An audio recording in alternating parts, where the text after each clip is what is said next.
Bom dia a todos, sou Mariana Magalhães, vou dar início à apresentação do trabalho referente à disciplina de Cinética e Cálculo de Reatores 2, ou trabalho prático. Este grupo é composto pelo Arthur, pelo Lucas Rodrigues, a Luísa, eu, Mariana e o Pedro Melo.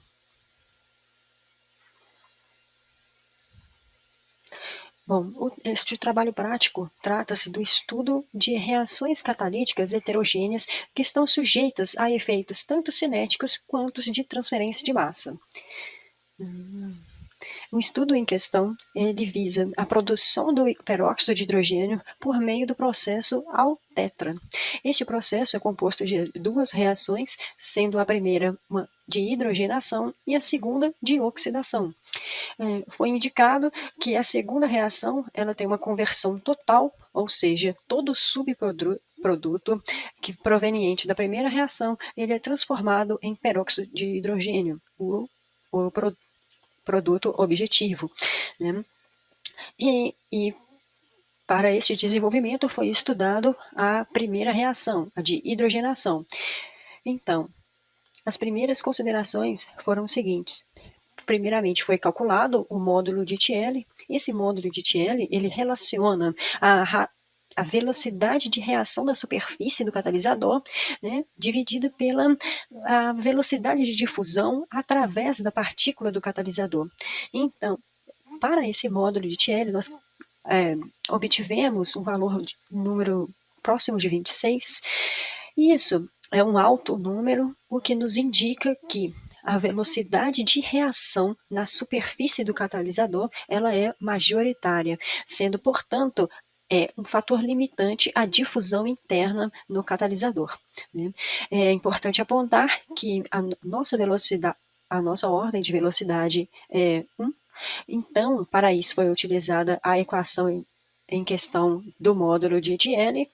E o segundo ponto observado, calculado também, foi o fator de efetividade, para a equação mostrada na apresentação. Foi obtido um pequeno valor, que é até o esperado mesmo, confirmando nossas evidências. Isto porque o fator de efetividade ele expressa a razão entre a velocidade da reação real e a velocidade da reação na superfície exposta do catalisador. Como esse número é pequeno, indica que justamente a velocidade de reação na superfície do catalisador ela é majoritária. Né? E a seguir, né, meus colegas, eles explicam os cálculos referentes às outras questões. Olá, meu nome é Arthur Messias e agora dando continuidade à apresentação, nós iremos tratar da avaliação entre o volume do reator, a massa de catalisador e a produção anual do peróxido de hidrogênio. Para isso, vamos utilizar como base a equação de projeto do reator de leite fluidizado, na qual a massa de catalisador ela é dada pela fórmula da fração molar inicial multiplicado pela conversão dividido pela velocidade da reação. Vale lembrar também que existe uma relação entre o volume do meio reacional com a massa de catalisador, na qual esse volume do meio reacional, que pode ser equivalente ao volume do reator, é igual à massa de catalisador dividido pela densidade aparente do catalisador. A densidade aparente, por sua vez, pode ser calculada pela densidade real do material do catalisador multiplicado por 1 menos a porosidade total do leito de lama. Esses valores de densidade real do catalisador e a porosidade total do leito de lama já são fornecidos. Com o valor da densidade aparente encontrada, podemos utilizar também para o cálculo da constante de velocidade de reação, que é dada pelo produto da densidade aparente e pela constante específica de velocidade, que é fornecida no problema a temperatura de 70 graus, ou 343 Kelvin. Vale ressaltar também a equação de velocidade da reação, que deve ser calculada. É uma equação de primeira ordem, então a fórmula da equação de velocidade é dada pelo fator de efetividade, que ainda vamos ver adiante, multiplicado por essa constante de velocidade da reação, multiplicado pela concentração. E vale ressaltar também que futuramente, avaliando os dados no Excel, para cada valor de conversão que for utilizado, de acordo com os passos que trabalhamos, teremos um valor específico para a velocidade de reação naquela conversão. Finalmente, se tratando ainda da obtenção da massa de catalisador e do volume do reator, precisamos efetuar o cálculo do módulo de Thiele para a obtenção do fator de efetividade, e vale ressaltar ainda que para esses dois casos, a nossa reação é de primeira ordem. Logo, o módulo de Thiele, a equação geral que é dada à esquerda, pode ser simplificada e ele pode ser obtido pela multiplicação do raio pela raiz da constante de velocidade dividido pelo coeficiente de difusão efetivo.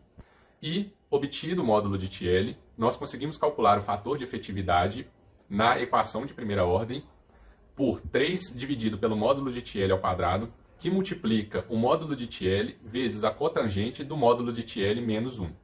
E além disso, nós temos também a fórmula de concentração, que é dada pela concentração inicial, que multiplica 1 menos a conversão naquele passo.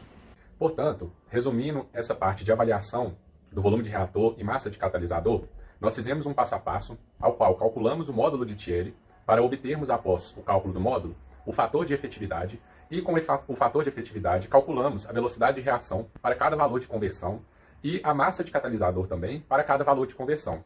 Além disso, conseguimos obter o volume do reator e, por fim, para podermos calcular o que resta, que é a vazão de produção do peróxido de hidrogênio, vamos utilizar a equação geral do cálculo de vazão molar do elemento de interesse. Porém, já vale ressaltar que nós não temos nesse sistema a entrada de um produto alimentando o próprio reator, como se fosse uma espécie de reciclo. Logo, essa equação ela é simplificada de tal modo que ela é dada pela fração molar do elemento de interesse, vai ser igual à fração molar inicial do agente limitante, que multiplica a conversão. Como essa reação ela é eficaz, né, e tem 100% de conversão, vale lembrar também que a quantidade de produto intermediário gerado na reação, que é o THEAQ-H2, vai ser igual à quantidade de produto final gerado de peróxido de hidrogênio. Bom, agora que já foram definidos os parâmetros necessários, como equação de projeto do leito fluidizado, como calcular o módulo de Thiele e o fator de efetividade, podemos apresentar a planilha que foi montada, que correlaciona esses parâmetros e alguns outros, de maneira automática. Sendo assim, se alterarmos alguma dessas células, veremos o que acontecerá com os outros parâmetros em decorrência a isso. A questão 1 pede para analisarmos a relação entre massa de catalisador, volume do reator e a massa de produto formado. Para isso, nós temos duas reações, e algumas considerações que foram feitas é que a primeira reação é a limitante, então ela ocorre de maneira mais lenta, e que a segunda reação ela tem uma taxa de conversão de TEAC em peróxido de hidrogênio, de TEAC-H2 em peróxido de hidrogênio de 100%. Então, nós podemos, primeiro, ver quanto de TEAC-H2 será formado pela primeira reação, utilizando alguns valores arbitrários, e saberemos por estequiometria de 1:1 e 100% de conversão, que a vazão molar de TEAC-H2 será igual à vazão molar de peróxido de hidrogênio, que é o nosso produto de interesse. Como fizemos isso? Bom, escolhemos valores arbitrários de conversão para a primeira reação, ao passo de 0,1. Então, começamos em 0,1 e acabamos em 0,99. Nós podemos notar que quanto maior conversão de TEAC em TEAC-H2, mais massa de catalisador é necessária. Por quê? Pois assim, o reagente de interesse vai estar presente em maior quantidade, então, em consequência, você precisará de mais catalisador para ter sítios ativos disponíveis para esse reagente absorver e dar início à reação. Bom, além disso tudo, temos a relação de que o volume do meio reacional é igual à massa de catalisador dividido pela densidade aparente. Então, quanto mais massa de catalisador for necessária, maior será o volume, em consequência, desse meio reacional. E aqui nós fazemos aquela relação de estequiometria 1:1 para saber quanto de peróxido de hidrogênio foi produzido a partir desta vazão FB0, que representa a vazão molar de TEAC-H2. Então, assim, conseguimos ver em mols por segundo, em gramas por segundo, em toneladas por ano. Conseguimos analisar que quanto maior essa massa de catalisador utilizada, maior também a massa de produto que nós obtemos. Só que se nós formos avaliar alguns gráficos aqui, podemos ver que, bom, beleza, o volume pela massa do catalisador cresce de maneira linear. Isso é explicado, pois nessa fórmula que temos aqui, conseguimos ver claramente que a massa de catalisador ela é diretamente proporcional ao volume reacional. Mas já o gráfico de massa de peróxido de hidrogênio, que é o nosso produto de interesse, pela massa do catalisador, começa crescendo de maneira abrupta e depois ela entra tendendo a um equilíbrio. Isso acontece, pois, por mais que nós aumentemos a massa de catalisador, isso tudo foi dimensionado para o consumo de 3.000 toneladas por ano do nosso reagente. Então, não adianta a gente aumentar desenfreadamente a massa de catalisador, pois terá um número finito de reagente que vai adsorver. Então, chegando no número máximo de sítios ativos, não adianta mais a gente ter catalisador disponível para fazer essa reação, porque nada vai adsorver ali. Então, é por isso que tende ao equilíbrio. Olá, bom dia, meu nome é Luísa Assunção Leal e eu vou dar continuidade na nossa apresentação com a avaliação da variação de alguns parâmetros na massa do catalisador. O primeiro parâmetro que a gente avaliou foi a porosidade e como ela influencia nessa quantidade de massa necessária. Para realizar esse estudo, a gente elaborou uma tabela no Excel, fazendo os cálculos da massa, como foi descrito pelos colegas anteriormente, só que a gente fez essa variação da porosidade do leito com um passo de 0,05 a cada linha da tabela. A partir do gráfico que foi gerado, a gente consegue observar que com o aumento da porosidade do leito de lama, a gente tem uma diminuição da massa necessária de catalisador para fazer uma conversão de 0,9. Matematicamente, a gente consegue ver que com o aumento dessa porosidade, a gente tem um aumento do volume de vazios dentro do reator. Consequentemente, a gente tem uma diminuição da densidade aparente, que tem uma diminuição na constante de velocidade, que também tem um reflexo no módulo de Thierry, que diminui, o que faz com que o fator de efetividade aumente e aumente também a velocidade de reação, que faz com que diminua a necessidade da massa do catalisador. Isso pode ser explicado fisicamente, pois com o aumento do fator de efetividade, a gente tem um indicativo de que a velocidade real da reação é maior e a gente tem uma diminuição do módulo de Thierry e a interferência da difusão do processo é menor, fazendo com que o uso do catalisador seja mais eficiente e, consequentemente, seja necessário uma menor massa desse catalisador. O segundo parâmetro que a gente avaliou foi o efeito do raio da partícula na massa necessária para efetuar essa reação. Da mesma forma como foi feito com a porosidade, a gente fez a construção das tabelas, porém com a variação do raio da partícula num passo de 0,02.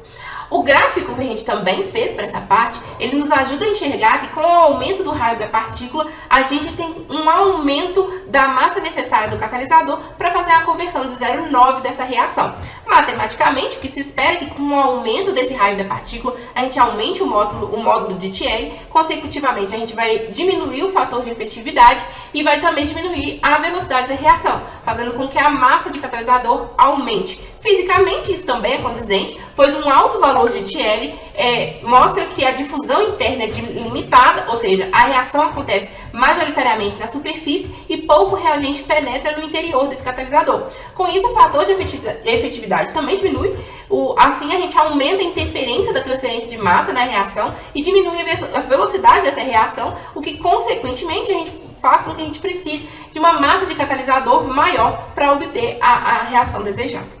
É isso, muito obrigada. Bom dia, agora iremos falar sobre a variação de temperatura na massa de catalisador. Primeiro foi construída uma planilha para saber quais parâmetros oscilariam de acordo com a variação de temperatura, e o principal parâmetro influenciado foi a constante cinética K', calculada pela equação de Arrhenius.